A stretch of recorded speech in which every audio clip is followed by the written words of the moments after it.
N'hésitez pas à liker, commenter, partager et vous abonner si vous n'êtes pas abonné et que vous aimez les essais avec les carabines PCP et Fix Airgun.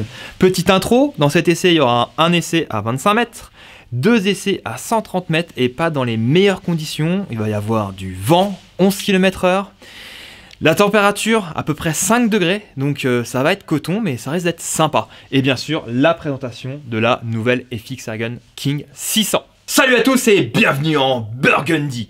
Vous êtes bien sur la chaîne officielle qui vous présente des carabines FX Airgun depuis plus de 15 ans en France. A savoir, eh bien, aussi que notre armurerie commercialise ces fameuses carabines depuis plus de 15 ans. On effectue la garantie des 2 ans et aussi pour toutes les carabines qui ont été vendues par notre armurerie, eh bien, on propose de les réparer jusqu'à 10 ans. Allez, c'est parti pour la vidéo avec la présentation de la FX Airgun King. Mais qu'est-ce que c'est que cette FX Airgun King? Eh bien, ce qui se cache là-dessous, ici, c'est le boîtier de la FX Airgun Pantera, mais habillé d'une magnifique crosse de chez GRS en bois lamellé collé. Mais c'est quoi une FX Airgun Pantera si on n'a pas suivi mes vidéos? Eh bien ça tombe bien, j'ai une FX Airgun Pantera sous la main et celle-ci c'est la 500. Alors la FX Airgun Pantera ça a été la première carabine PCP dédiée, en tout cas optimisée pour tirer des slugs. Et ils ont été malins quand même chez FX parce qu'il y a quand même des gens qui veulent tirer du plomb diabolo et il y a des gens qui veulent tirer des slugs, ce qui est logique. Et bien ils ont fait 2 variantes et ça se retrouve aussi dans toutes les carabines qui partagent le boîtier de la Pantera, donc Dynamic Express et la FX Airgun King. A savoir que quand vous prenez la dénomination 500, c'est une carabine PCP qui est à une dominante pour tirer des plombs diabolo. Pourquoi? Eh bien déjà, il y a un plénum, on verra tout à l'heure le plénum. Eh bien, on a un plénum qui est beaucoup plus court, qui consomme donc moins d'air, étant donné qu'on tire des plombs diabolo, et aussi une longueur de canon qui est en 500, mais qui veut dire aussi que on est sur un canon STX supérieur qui est conçu pour tirer des plombs diabolo. Et oui, le STX supérieur, lui, il est rainuré et il va guider les plombs. Que si on prend les versions en 600 ou 700, par exemple Pantera 600, Pantera 700 ou Dynamic Express 600, 700 ou par exemple la FX Airgun King qui est devant moi en 600, eh bien celles-ci, elles sont dédiées pour tirer des slugs. Sur les 500, je reviens quand même dessus, on peut tirer des slugs légers, mais vous aurez plus de précision avec les plombs diabolo. Et aussi du fait de leur puissance. Parce que effectivement, les 600 et 700 sont plus puissantes que les 500. Et oui, déjà on a un plénum qui est beaucoup plus grand. Que quand on prend une 600 ou une 700 en Pantera ou une FX Airgun King comme qui est devant moi en 600, eh bien celle-ci elle va tirer que des slugs. Pourquoi? Eh bien d'un côté on a le plénum qui passe sur une 500. On a un plénum qui est en 62 cc. Alors qu'est-ce que c'est le plénum? Eh bien c'est cette petite pièce qui est devant, qui stocke l'air juste avant la valve. Et une fois qu'on a frappé avec la masse et qui va taper dans la valve, eh bien toute l'air qui est stocké dans le plénum se libère. Et là on a un plénum qui est ici, qui entoure le canon, qui fait 62 cc. Et sur une 600 ou 700 en Pantera, ou la FX Airgun King 600 qui est devant moi, eh bien on a un plénum de 152 cc, donc on a beaucoup plus d'air. On a un canon Heavy et puis STX supérieur. Le canon Heavy, eh bien celui-ci n'a pas le même pas de rayure et lui il est fait pour faire glisser, il ne touche pas le projectile. C'est bien la différence. Mais aussi la masse est beaucoup plus lourde que sur une version en par exemple une Pantera 500 ou une FX Airgun King 500. Maintenant qu'on connaît la différence entre une FX Airgun King 500 et 600, eh bien on voit la différence avec une Pantera. Alors la Pantera, on retrouve ici un carénage avec un rail Arca. Très pratique quand on a un trépied pour poser bien, la carabine dessus. Mais sur ce carénage, on retrouve ici des interfaces M-Lock afin de monter des rails Picatinny compatibles interface M-Lock en supplément. Ici on a la crosse et en dessous on retrouve la bouteille. On a une bouteille de 300 cc. Là j'ai pas d'exemple, mais il existe aussi la FX Airgun Pantera Hunter Compact, qui est une version donc plus compacte que la Pantera, et le cylindre se situe sous le canon. A la suite, ils ont sorti la Dynamic Express. On retrouve le même carénage que la Pantera, sauf que maintenant, la bouteille, elle fait office de crosse. Et la bouteille, tout à l'heure, elle était sous la crosse. Et petit plus, on passe de 300 cc à 480 cc. Et oui, on a plus d'autonomie. À savoir que ça soit sur une Dynamic Express, une Pantera, on peut ici enlever le carénage et monter un adaptateur double R et une autre bouteille. Et là, bonjour l'autonomie. Ok, ça donc on a compris, on a un peu plus d'autonomie sur cette fameuse Dynamic Express. Et elle aussi, hein, on peut monter une autre bouteille aussi à l'avant. Et donc, la FX Ergun King, elle hérite de la bouteille à l'avant, mais c'est la bouteille en 480 cc comme sur la Dynamic Express. Mais, vous l'avez compris, ou je pense que vous l'avez vu, il y a sur cette FX Ergun King la crosse GRS. Savoir qu'elle existe en 3 coloris. Il y a le brown, en fait c'est différentes nuances de marron. C'est assez sympa. Il y a le deuxième coloris donc, qui est devant nous, le Nordic Wolf. C'est différentes nuances de gris. 50 nuances de... Ouais, bon, bref. Après, il y a la troisième crosse, c'est le Green Mountain Camo. C'est assez joli, c'est du vert avec de l'orange. C'est magnifique. Après, on m'a demandé, est-ce que la brown, eh bien, c'est du noyer? Non, c'est pas du tout du noyer. C'est de l'épicéa. En fait, le bois, la matière de l'épicéa est parfait pour faire ce procédé. Alors, pour faire simple, bah tiens, j'ai vu, même GRS ont fait une magnifique vidéo, ils expliquent tout. Et en fait, c'est différentes épaisseurs de bois qui sont comprimées, où on met de la résine, qu'on compresse, qu'on tord, et après, eux, ils ont des machines CNC et ils réusinent la crosse et après, ils la poncent à la main. Il y a quand même pas mal de travail. La vidéo est pas mal du tout. Je vais même mettre le lien, comme ça vous verrez. Il y a de l'action humaine là-dedans. C'est bien. Alors, cette crosse-là, elle est assez sympa parce que déjà, eh bien, elle est ergonomique. Alors, désolé pour les gauchers, elle est pour droitier. Il est possible de régler le busc, la hauteur du busc, et sans outils. Et ouais, il y a un bouton avec un ressort, un bouton poussoir, et tac, ça verrouille automatiquement dès qu'on lâche. Hop. On peut régler donc la hauteur du busc, mais aussi la longueur de la crosse. Ils ont fait attention à laisser, eh bien, l'accès à la visibilité au niveau des manos. Hein. Tiens, je vais le répéter ça. Ici, eh bien, on a le mano pour le régulateur, à savoir qu'il n'y a qu'un seul régulateur sur les Pantera, enfin toutes les carabines qui partagent le boîtier de la Pantera. Le deuxième mano, eh bien, c'est pour connaître l'autonomie restante dans la bouteille. Ici, c'est le macro ajusteur. Et là, on a le micro-ajusteur. À savoir que les deux sont liés, et souvent on m'a posé la question, et maintenant je le dis à chaque fois, eh bien ça fait comme une courbe sinusoïde, ou sinusoïdale, enfin excusez-moi pour le mot, je l'utilise pas tous les jours. Et bien ce qui veut dire que, par exemple, on peut très bien arriver au maximum, donc on fait un pic au niveau de la compression du ressort, et quand on va au-delà, eh bien on descend du pic. Et oui, c'est ça qu'il faut faire attention, ce qui veut dire que malgré qu'on comprime encore plus le ressort qui va pousser la masse, eh bien, lui, étant donné qu'il a plus assez de course, eh bien, on réduit sa force de frappe. Voilà. Ça, c'était intéressant. Souvent, on me demande comment on règle une wildcat, une impact. Eh bien, on retrouve le même phénomène. Je pense que je ferai une vidéo, de toute façon je l'ai dit, je vais faire un guide pour le tir au slug, et je pense que je ferai aussi un guide, je l'ai déjà fait pour l'impact, mais vraiment bien plus technique le guide. Ok, souvent j'en parle du nouveau bloc, mais c'est quand même plus facile d'en parler avec les pièces détachées, c'est quand même plus imagé. Et là on peut voir la valve de la Pantera, à savoir, vu qu'elle partage tous le même boîtier, la King a la même pièce. Et donc, on peut voir que c'est cette valve-là qui s'appelle la short valve. Ça, c'est assez pratique, ça permet de recharger beaucoup plus rapidement. Et là, celle-ci, c'est les versions renforcées avec 2,95 de diamètre. Et ouais, c'est plus résistant face à la masse. Ça, c'est la valve SIT. Et là, on le voit, la valve SIT, eh bien, elle est vachement échancrée. On peut le voir, hein. Il y a beaucoup plus de passage d'air.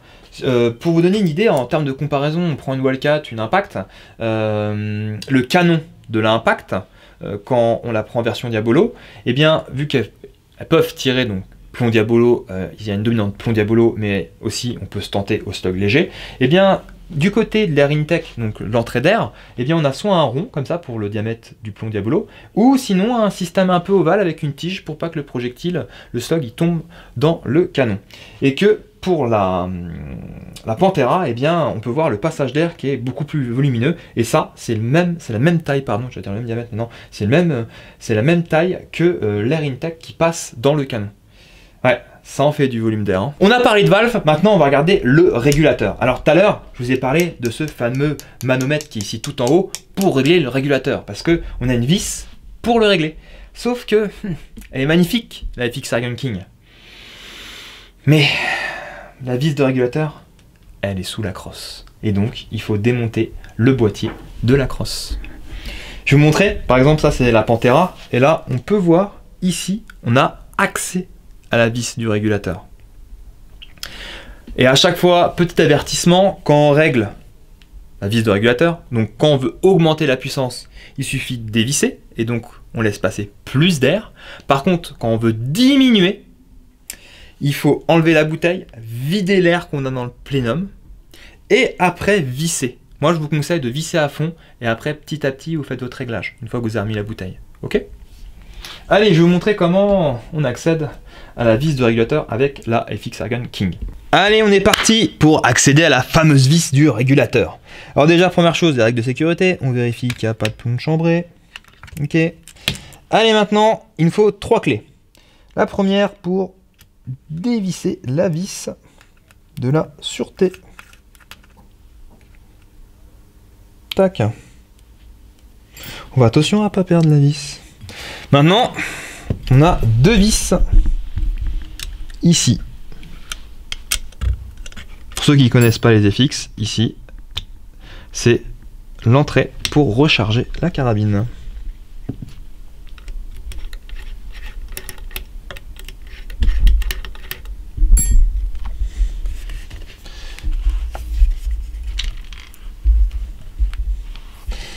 Et la dernière vis qui retient le pontet, mais aussi qui retient la crosse au boîtier.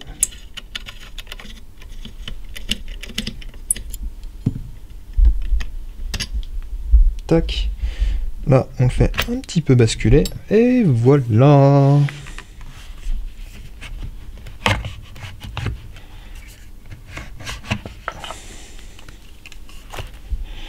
Et ça y est, on peut accéder à la vis du régulateur.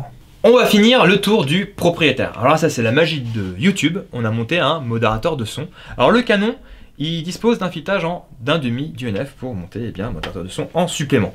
Alors niveau modérateur de son, moi j'aime bien la marque BT, ça fonctionne très bien, ou Atec. Et en plus de ça, ils sont méga légers et comme ça on perturbe très peu le tir. Et oui, si on met un silencieux trop lourd, eh bien on va affaisser le canon. Hop là. Tac. Ah non, c'était ce que je voulais.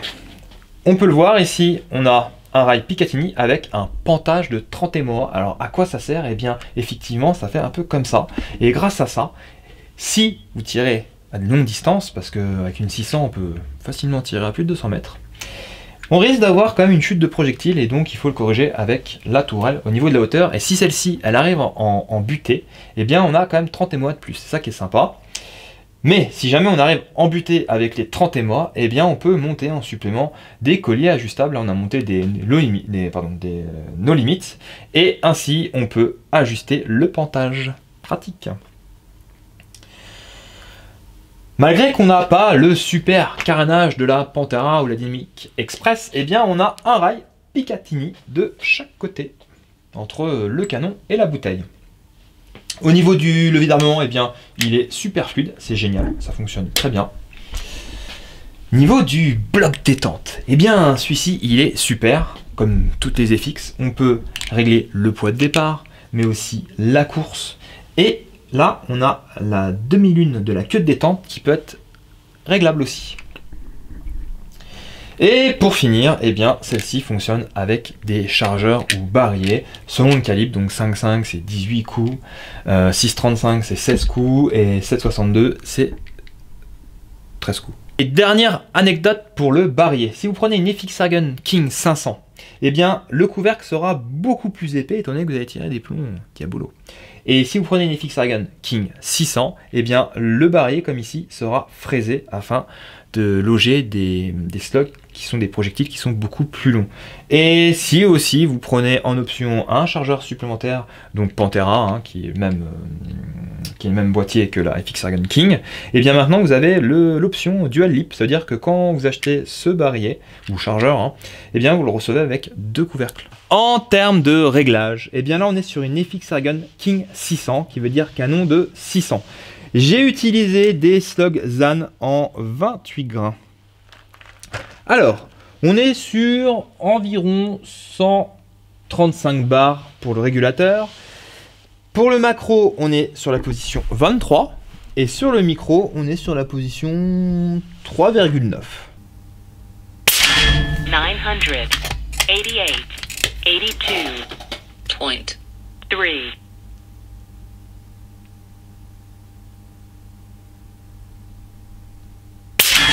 988.82.3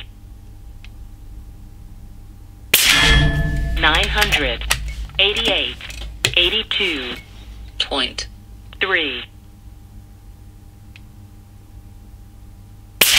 988.82. Bon, le réglage est de bonne qualité, hein, 988 fps. Et voici le groupement à 25 mètres. Ok, tir de flambage. Allez, c'est parti pour le 130 mètres. La gommette rouge avec l'espèce de losange au milieu. Alors on peut le voir, on a un peu de vent là.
Et voici ce qu'on peut obtenir donc à 130 mètres avec cette FX Airgun King avec un vent de 11,1 km/h. À prendre en compte quand même. Hein. 982.7.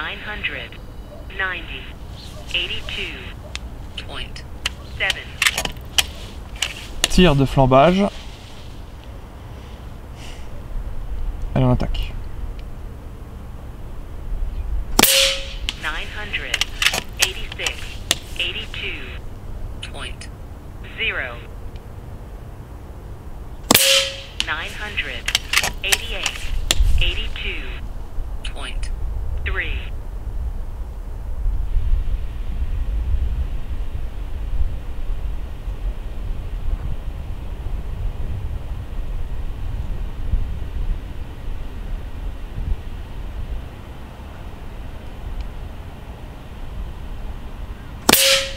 988.82.3 986.82.0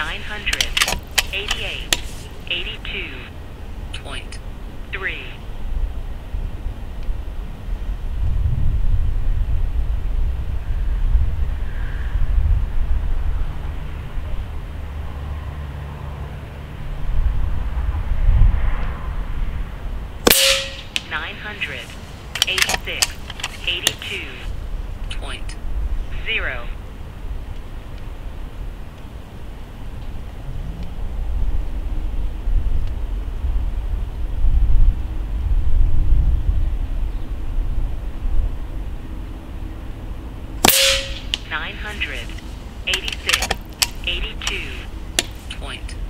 Zero. 984. 81.6.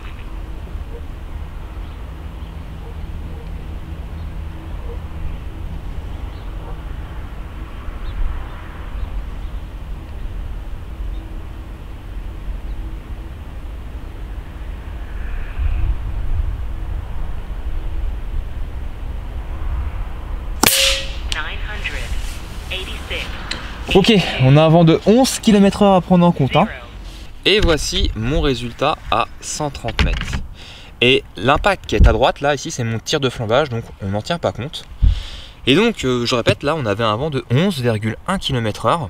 Et donc, je me suis servi de repère afin d'avoir ce beau cordon. Donc, eh bien, on peut voir, là, je le fais moi-même. Hein. La cible qui est ici, je me suis servi du repère, donc le vent qui soufflait sur la cible, mais aussi le cordon de la GoPro, qui était assez pratique. Et on peut obtenir de bons groupements. Hein. Franchement, c'est pas mal du tout, ces fameux slugs. Hein. C'est le clap de fin de la vidéo. En conclusion, comme je le dis à chaque fois, c'est quand même compliqué de critiquer une FX Airgun.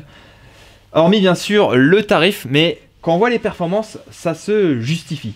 Sur celle-ci, elle est vraiment magnifique. La crosse lui va mais à ravir. Le seul petit point faible, et oui, c'est qu'il faut démonter la crosse pour régler le régulateur. Voilà, sur ce, je vous dis à bientôt et Burgundy Power.